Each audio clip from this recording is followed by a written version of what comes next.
ఖచ్చితంగా ఈ వాక్య ప్రస్తావన అనేది వస్తుంది. ఎందుకు ఈ వాక్య ప్రస్తావన వస్తుందంటే యేసు ప్రభువారు భూమి మీద 33.5 సంవత్సరాలు ఆయన జీవించారు. దేవునికి స్తోత్రం. యేసు ప్రభువారు భూమి మీద జీవించిన దినములన్నీ 33.5 సంవత్సరాలు. 30 సంవత్సరముల వరకు ఆయన మరుగు చేయబడ్డాడు. అయితే 3.5 సంవత్సరాల పాటు ఆయన గొప్ప సువార్త ప్రకటించాడు. దేవునికి స్తోత్రం. హల్లెలూయా.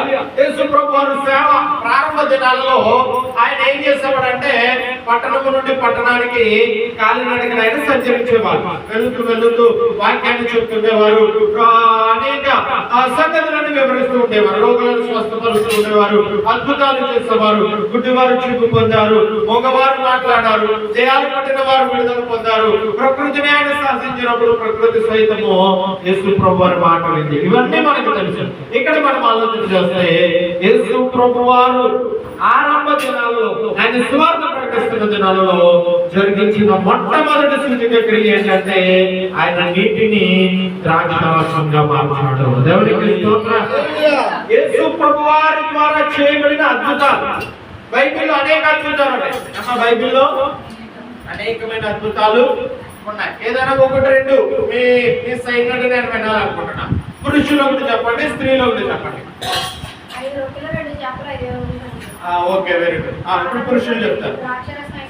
ఒకటే పురుషులు చెప్పండి. ఏదైనా బైబిల్లో పాత నిబంధన కానీ కొత్త నిబంధన కానీ దేవుడు జరిగించిన అద్భుతాలు, అది మోషే ద్వారా అవ్వచ్చు, లేకపోతే ఇతర ప్రవక్తల ద్వారా అవ్వచ్చు, యేసు ప్రభువారు చేసిన అవ్వచ్చు, అపొస్తలులు చేసిన అవ్వచ్చు. ఏదైనా ఒక అద్భుతం చెప్పండి.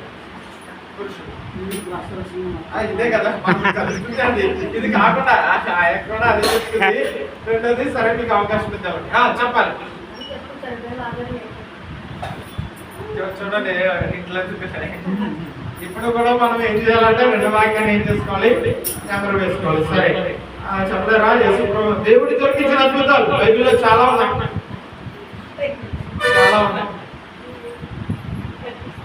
దేవుడు జరిగించింది ప్రవక్తల ద్వారా అయినా దేవుడు జరిగించాడు. చెప్పండి మీ బ్యాచ్ కుంటువారిని నడిపించాడు. కుంటువారిని అయినా బాగు చేస్తాడు. కుంటువారు చూపు పొందారు. ఇంకా ఆయన వస్త్రం చెంగు ముట్టడు, సమరయ స్త్రీకి స్వస్థత వచ్చింది. ఇంకా మాట సెలవిస్తే మాత్రం కోరుకుంటాడని చెప్తారు కదా. ఓకే, ఈ మధ్య కదా మాట అంటారు సదాధిపతి దాసుడు. అయా నువ్వు మాట మాత్రం సెలవిస్తే నా దాసుడు స్వస్థత పొందుతాడు. ఓకే, బాగా స్వస్థత గురించి చెప్పారు. అవి అద్భుతాలే. కానీ దాన్ని ఏమంటారంటే ప్రకృతిలో దేవుడు జరిగించిన అద్భుతాలు చెప్పండి. ప్రకృతి సముద్రంలో శిష్యుడైన పేతురుని నేల మీద నడిపించాడు. Very good. దేవునికి స్తోత్రం. గాలి ఆగిపోమంటే సముద్రాన్ని తుఫానునైనా గద్దించాడు. దేవునికి స్తోత్రం. కొత్త నిబంధనలో మనం ఆలోచన చేస్తే నాకు తెలిసి మీరు చెప్పుకునేవన్నీ యేసు ప్రభువారు జరిగించినవి. దేవునికి స్తోత్రం. హల్లెలూయా. పాత నిబంధనలో మనం ఆలోచన చేస్తే పాత నిబంధనలో ఒక ప్రవక్త ఉన్నాడు. పాత నిబంధనలు ఎవరు ఉన్నారు? ఒక ప్రవక్త. అతని పేరు ఏంటంటే ఎలీషా. ఏంటి ఎలీషా. అక్కడ జరిగిన అద్భుతం ఏంటంటే ఒక రోజు కొంతమంది ఏం చేస్తున్నారంటే కట్టెలు నరకడానికి వెళ్ళారు. ఏంటి కట్టెలు నరకడానికి వెళ్ళారు. వీళ్ళు కట్టెలు నరుకుతుంటే పొరపాటున ఆ యొక్క పిడి ఉంటుంది కదా, పిడి జారి నేలలో పడిపోయింది. పిడి జారి ఏమైపోయింది? నేలలో పడిపోయింది.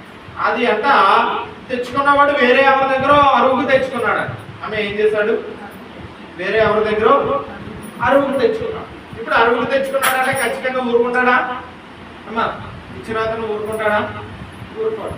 అంతే కదా. ఏదైనా పక్కింటి వాళ్ళు ఇంటి కాడి నుంచి కత్తో కానీ ఏదైనా మనం తెచ్చామా వాడుకుని వెంటనే ఏం చేయాలి? ఇచ్చేయాలి. అది ఇవ్వలేదనుకో అవతల వారు ఊరుకుంటారా?